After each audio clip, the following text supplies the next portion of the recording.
Hello guys, nandito na naman tayo at eto, mag-usap muna tayo, usapang masaya. Bagamat lagi naman tayo, pag nagko-content ako at nag-uusap, lagi naman tayong masaya.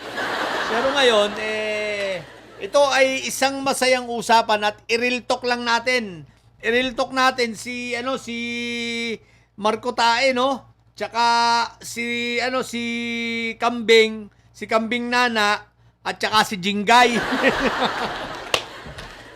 Aba, unahin muna natin si Marco Tae ba? Itong si Marco Tae, aba nagpupursige na tawag dito. Nag-propose, no? At ipinupush nila na itong online voting at itong anong tawag dito? Online attendance. Ibig sabihin, pinupush nila na dapat payagan na ang online na attend sila. Pag kahit pa may session, ang attend pwede ng payagan pag naka-online lang, ganon. Katamaran, di ba? Tsaka panggagago at panggugulang sa taong bayan. Pero eto yon, Marco Beta, i-real talk itahan na mo, ha? Dahil sobrang sira ulo ka, eto ang tanong ko sa'yo. Panay propose ka ng online, pinagpipilitan mo na napayagan niyang online, baka hindi mo naaalala. Sa relihiyon mo nga, kundi ka pala naman sira ulo. Di ba sa relihiyon mo, bawal umattend ang online? Sa relihiyon mo ba, pinapayagan kayo sumamba ng online? Di ba bawal nga? Pag sumamba nga kayo dyan ng online, ang gagawin sa inyo, hindi kayo isusulat sa attendance, tapos dadalawin pa kayo ng mga diakono ninyo, di ba? At papagalitan ka pa, sasabihin sa'yo, nagbabackslide ka na. Baka ikaw ay tumitiwalag na, kapatid, di ba? Isipin mo, dyan nga sa inyong reliyon, bawal ang online, tapos gusto mo ngayon dyan sa Senado mag-o-online. Ang lakas ng tama mo, Marco Tae, no? Yan nga reliyon ninyo, ayaw ng online, tapos sa Senado gusto mo online. Sira ulo ka talaga eh. Di ba, yung mga miyembro dyan, no, yung miyembro ng INC dyan, bawal o hindi? Pwede ba kayo umattend ng online o hindi? Di ba pag umattend kayo ng online, papagalitan kayo, malamang pupuntahan kayo at dadalawin kayo. Dadalawin kayo kasi bawal. Sira ulo. Tapos, ito, punta rin tayo kay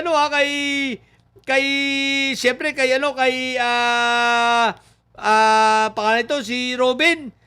Nalimutan ko mga pangalan. Si Kambing Nana, yun.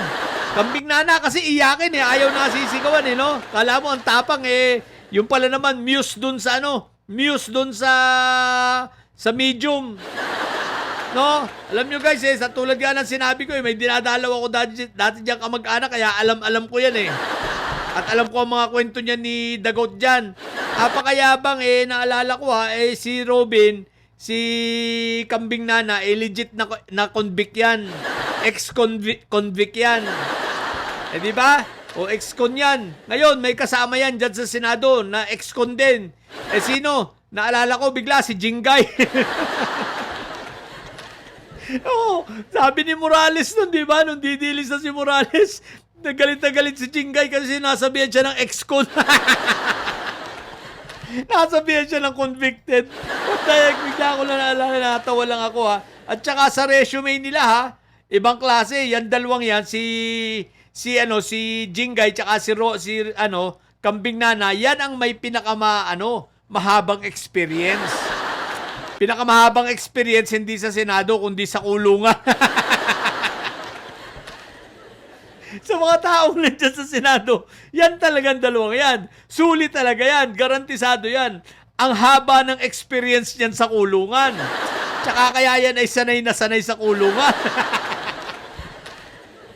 Nakalagay sa resume nila yon. Walang tatalo ron. Special skills yon. At kakaiba hindi lang basta special skills, highly technical. Isipin mo ba naman, ang tagal mo sa loob ng kulungan. Tangina mga, mga komposisyon ng Senado natin ngayon, no? May labintatlong majority, puro siraulo, puro kriminal. Kaya guys, nasabi ko sa inyo, 3 na lang yung matitira. Ang tingin ko, 3 na lang yung matitira na walang kaso. No?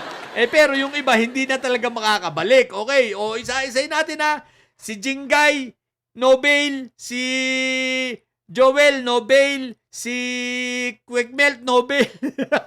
Si Marco Tae, no bail. O 4 na yan, no bail. Yung magkapatid na Bilyar, bailable naman yon yung kaso nila. Pero mukhang bailable naman yung kaso nila.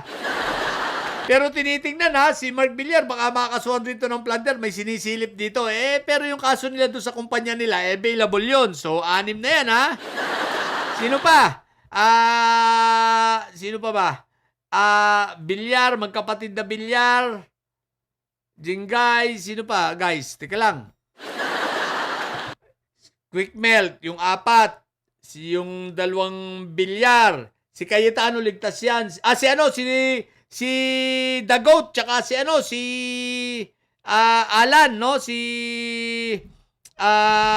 Madam 10K, 8 na yan. So, pero bailable naman. Makaka-bail naman itong 2 ito. Si Buanggo, no bail. Paunahan, ICC o kaya itong yung plunder case niya. So, no bail din yun.